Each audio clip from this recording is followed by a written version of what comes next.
అందరికీ నమస్కారం. మన ప్రజావాణి ఛానల్లో 25 పార్లమెంట్ స్థానాలలో అలాగే 175 అసెంబ్లీ నియోజకవర్గాలలో ఏ పార్టీకి ఏ అభ్యర్థికి గెలుపు అవకాశాలు ఉన్నాయి అనే దాని మీద విశ్లేషించుకుంటూ వీడియోలు చేస్తున్నాం. ఎవరైనా వీడియోలు చూడకపోతే వీడియో లింకును డిస్క్రిప్షన్లో అందజేస్తాను, దయచేసి చూడండి.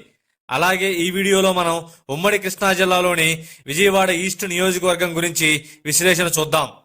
వంగవీటి రంగ, కోట శ్రీనివాసరావు, నాదెండ్ల భాస్కర్రావు లాంటి రాజకీయ ఉద్దండులు మూడుసారిగా పోటీ చేసినటువంటి నియోజకవర్గం.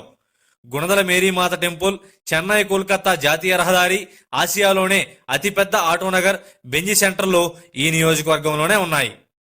విజయవాడ కార్పొరేషన్లోని 35 వార్డులు మరికొన్ని రూరల్ గ్రామాలు ఈ నియోజకవర్గం కిందకు వస్తాయి.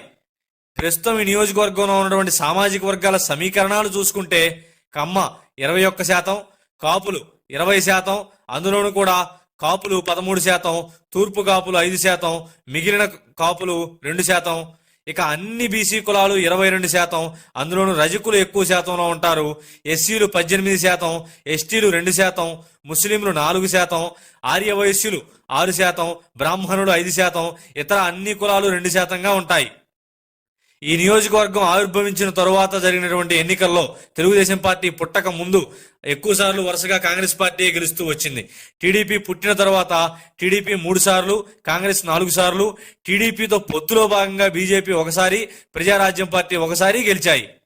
ఇక గత 3 ఎన్నికల ఫలితాలు చూసుకుంటే 2009లో ట్రయాంగిల్ ఫైట్ లో భాగంగా ప్రజారాజ్యం పార్టీ నుంచి యలమంచిల్ రవి కేవలం 190 ఓట్లతో అప్పటి కాంగ్రెస్ అభ్యర్థి దేవినేని నెహ్రూ మీద గెలిచారు.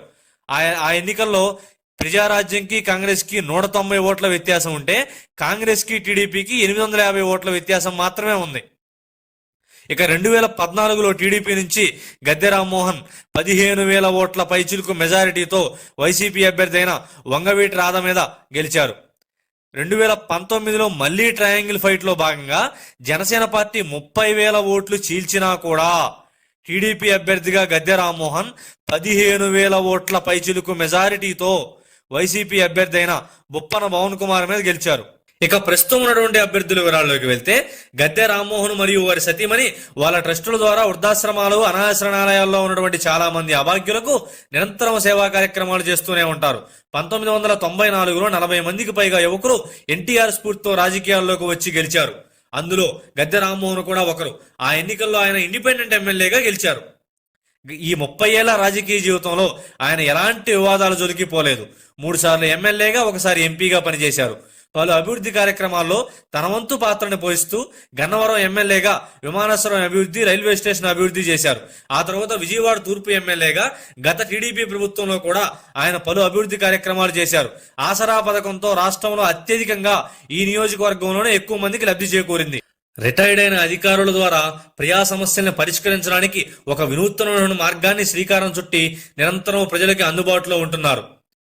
తర్వాత కృష్ణలంక ప్రాంతంలో కృష్ణానది పొంగినప్పుడు ఆ ప్రవాహం వలన జరుగుతున్నటువంటి ప్రజల ఆస్తి నష్టాన్ని తొలగించడానికి 5 కిలోమీటర్ల మేర అతిపెద్ద భారీ గోడకి నిర్మాణానికి శ్రీకారం చుట్టి నిధుల్ని తెచ్చి పూర్తి చేయసాగారు.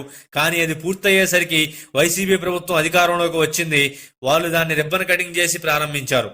ఈ నియోజకవర్గంలో వైసీపీ విషయానికి వస్తే బొప్పన పవన్ కుమార్ ఈ మధ్య టీడీపీ తీర్థం పుచ్చుకున్నారు. లోకల్ గా ఉన్నటువంటి కొందరు స్థానిక నాయకులు కూడా టీడీపీలో చేరుతున్నారు. దేవినేని అవినాష్ వైసీపీ నుంచి పోటీ చేయడానికి సిద్ధమవుతున్నాడు.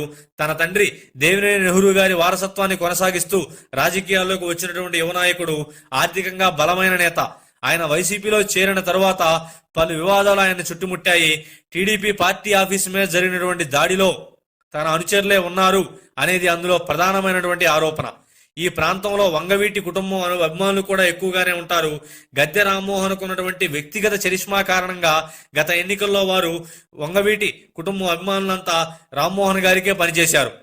ప్రస్తుతం నియోజకవర్గంలో ఉన్నటువంటి పరిస్థితులు చూస్తే రాజధాని ఎఫెక్ట్ వలన, జనసేనతో పొత్తు వలన, గద్దె రామ్మోహన్ గారికి ఉన్నటువంటి సౌమ్యుడు, వివాదరహితుడు అనే మంచి పేరు కారణంగా, ఎలాంటి అవినీతి ఆరోపణలు లేనటువంటి కారణంగా, మరియు గతంలో చేసినటువంటి అభివృద్ధి కార్యక్రమాల వలన, ప్రస్తుత ప్రభుత్వం మీద ఉన్నటువంటి వ్యతిరేకత వలన, రామ్మోహన్ గారు ప్రతిపక్షంలో కూడా నిరంతరం ప్రజలకు అందుబాటులో ఉన్నటువంటి కారణాల వలన రామ్మోహన్ గారికి గెలుపు అవకాశాలు ఉన్నట్టు అర్థమవుతుంది. ఈ నియోజకవర్గంలో ప్రజావాణి మరియు మా అనుబంధ సంస్థ ద్వారా చేసిన సర్వేల విశ్లేషణల ఆధారంగా తెలుగుదేశం జనసేన కూటమికి 49% గాను, వైఎస్ఆర్ కాంగ్రెస్ పార్టీకి 41% గాను, ఇతరులకి 3 నుంచి 4% గాను గెలుపు అవకాశాలు ఉన్నాయి.